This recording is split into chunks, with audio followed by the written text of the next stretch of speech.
Product provided by Nintendo. Don't worry about your future, it's alright. I have Overdrive. I have my flying Skell. I may have helped a time traveler. And let's talk about some Xenoblade Chronicles X Definitive Edition tonight. Hello everyone, I am Jmulls. And this game just continues to be really dang good. And there's another element that I kind of forgot to mention, we're gonna ignore that. I've also partaken in some of the online functionality that Xenoblade Chronicles X has, especially with Definitive Edition.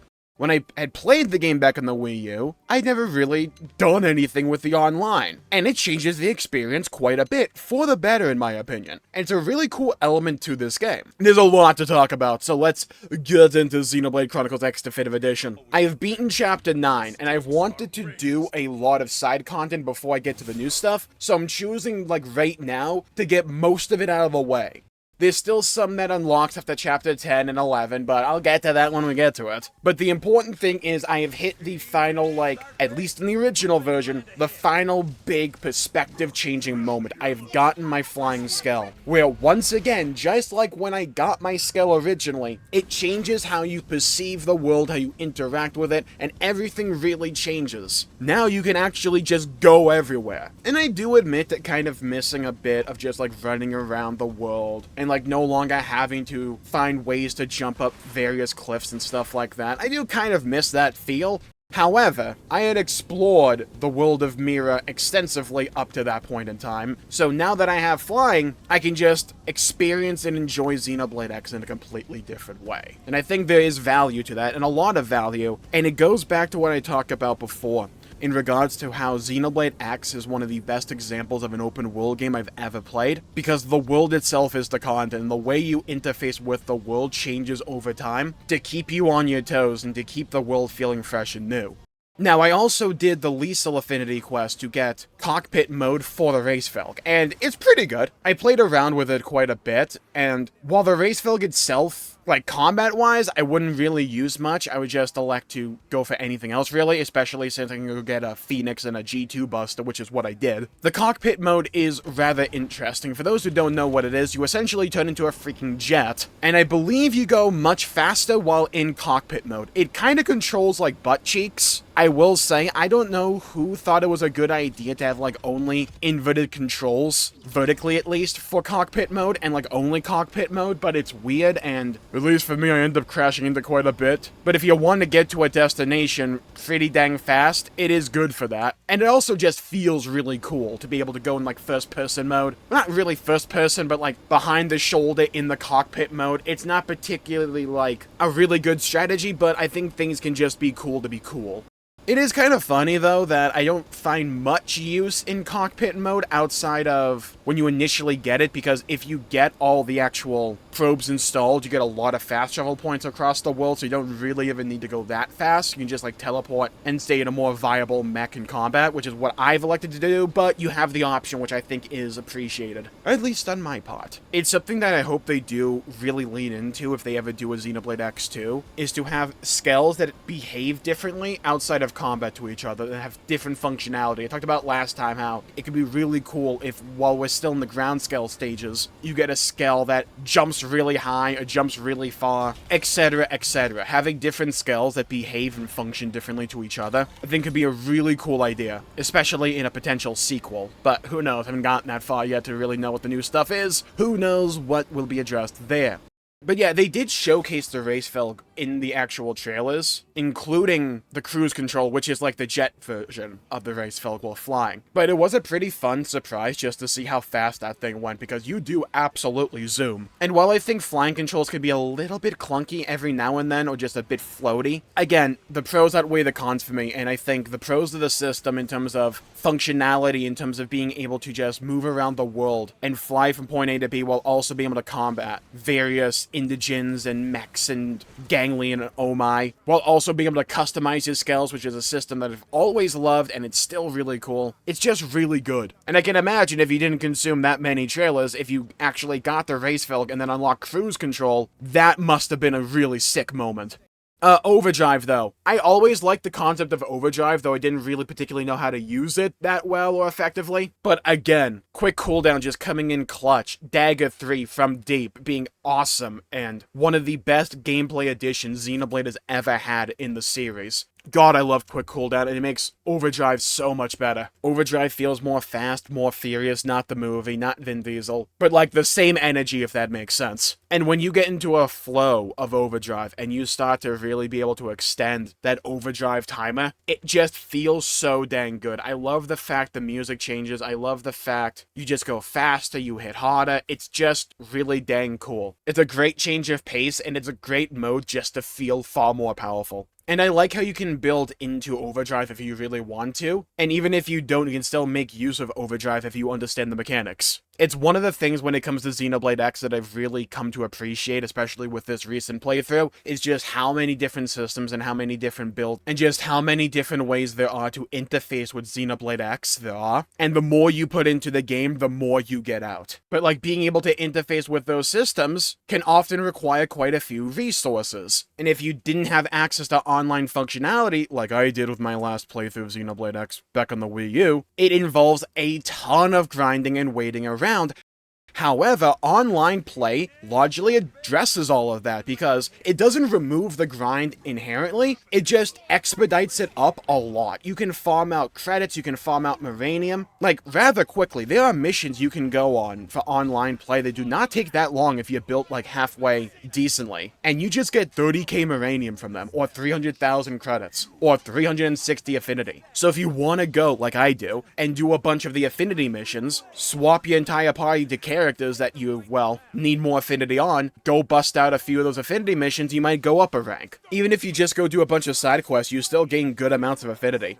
But like doing missions with other people, which is what I've done a bit on stream, it is really fun. Just to see everyone with their different characters and their different builds. Or if you're me, you have 3 people with like Ares 90s, just absolutely clapping everything. Gotta love streamer privilege. And it's cool to have a Xenoblade game where multiplayer isn't needed, but if you want to interface with that system, it is pretty cool. I think it's one of the unique advantages of Xenoblade X, because the other Xenoblade games just don't really have multiplayer. And again, you don't have to interface with the multiplayer to enjoy Xenoblade X or even beat the main game. It's just, it's there if you want to speed things up in terms of grinding, which is really nice. I've gotten like 3,000 material tickets at this point, a whole bunch of other resources, and like right now I'm grinding affinity up so I can do all the affinity quests, but it's an element to this game's game design that I think goes back to something I've talked about for the longest time when it comes to Xenoblade X, and that is how much it is inspired by like MMORPGs, especially with the core idea that you can play by yourself at least a lot of the time in modern day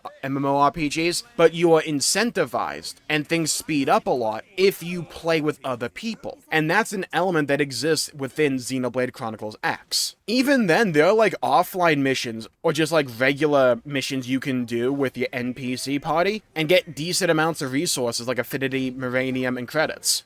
It doesn't remove the grind wholesale, but, again, it speeds things up. And I think that's one of my biggest surprises so far with Xenoblade Chronicles X is just how much more of an enjoyable experience it is compared to the original version, which no longer has access to online play, because the servers don't exist. And just with all the other changes that Definitive Edition brings to the table, namely quick cooldown, and better UI overall, just how much it smooths the experience over. And it's like, I'm really overleveled. I'm level 60 after Chapter 9. I am way more powerful than I need to be at this point in time. I am the original cap level. Like, the original cap, the highest level you could be in Xenoblade X originally was 60. I'm there, and I still have like 3 chapters of the base story left. But that's the thing with Xenoblade X.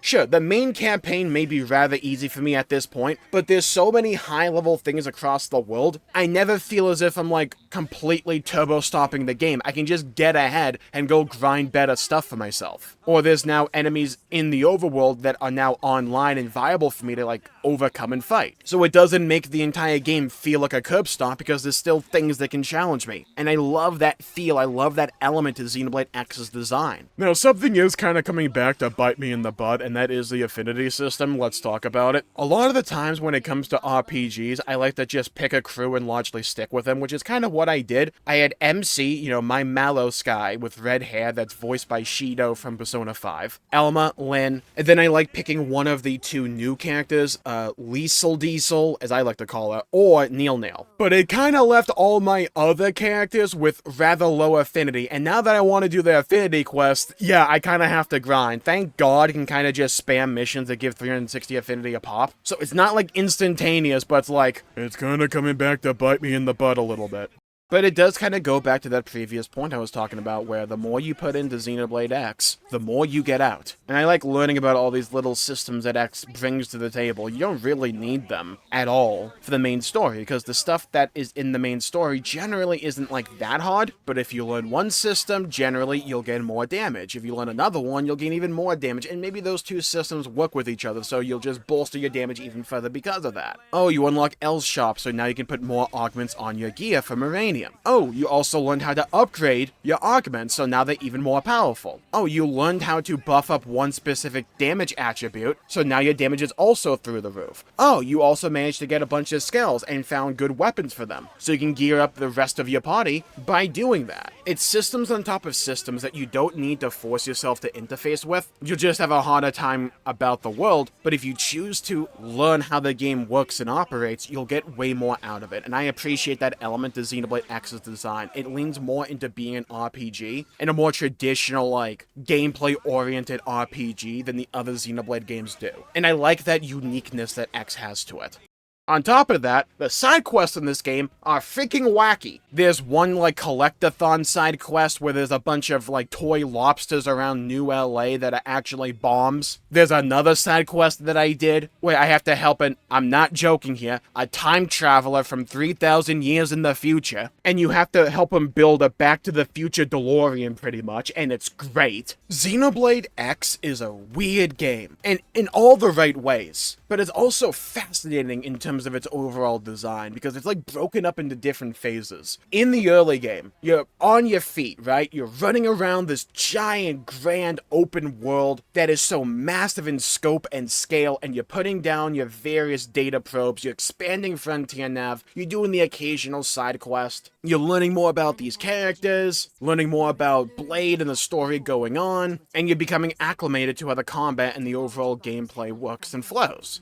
And then you get your Skell, and then it's like, oh, this entire other way to fight things. I can now run faster, I can jump farther, I have giant robots to customize. I'm also starting to care way more about the in-game economy because these things are becoming pricey to actually acquire new Skells and the like. And it's around this mid-game point you start to care more about actual item drops, different builds as you're now getting farther and more involved into the class tree, or even to start to mix and match various builds for whatever you want. And those RPG elements become increasingly more important around this point in the game.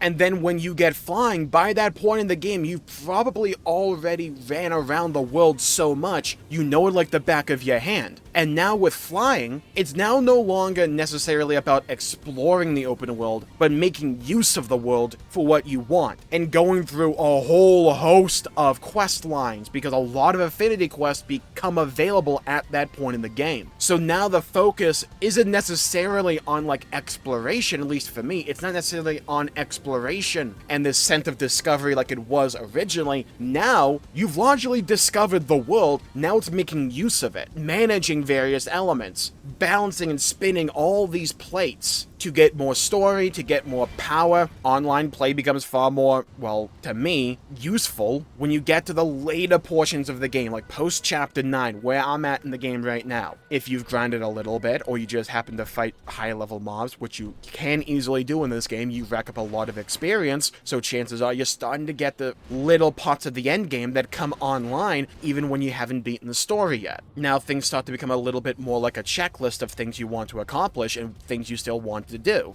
That's not inherently a bad thing, but what I'm talking about here is Xenoblade X has, like, different versions of its own game within it. It starts out as this big, wide, open-world adventure, where you're, like, taking it all piecemeal, you're exploring the world, you're immersing yourself into it, And then when you've already done that, now you're making use of it and it becomes more like a traditional RPG where those elements that already existed in Xenoblade X up to that point in time, but you didn't really need to make use of them, they become far more important and valuable here. Oh, I want this weapon, I want these upgrades. Oh, I need more Moranium. Let me tinker with my Frontier Nav to get more passive income. Let me do some online play. I need to build up my affinity stuff. I want to do these affinity quests. All this kind of stuff. It's a really cool balance this game is able to strike, because it shifts the importance from like different elements of its game design throughout your journey. It's like those exploration elements from the early game don't just like fade away into nothingness. They're still there to some degree, it's just a smaller chunk of the pie later in the game compared to other chunks becoming bigger slices of the pie, if that makes sense.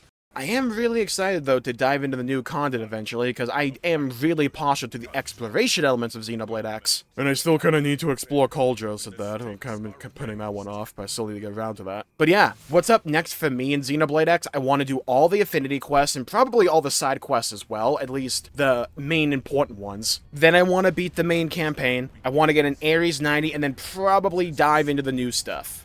That's my goal right now. It feels like I'm right near the end of the game, but it also feels like I've just barely scratched the surface, and, well, that is the best example of the feeling Xenoblade X can invoke in you. And I think with that, I'll call the video there for the day. Thank you all for tuning in. My pleasure for making the video. If you enjoyed it, please leave a like and subscribe. It really helps the channel out and help support future content, and I greatly appreciate it. Stay safe, have a great day, go play some video games if you can, and as always, I'll see you all next time. Leave a comment down below with what has been your favorite memory or moment in Xenoblade X and Mirror so far. I'd love to hear your thoughts, your opinions, and your perspectives. Bye-bye, everybody. Until we meet again!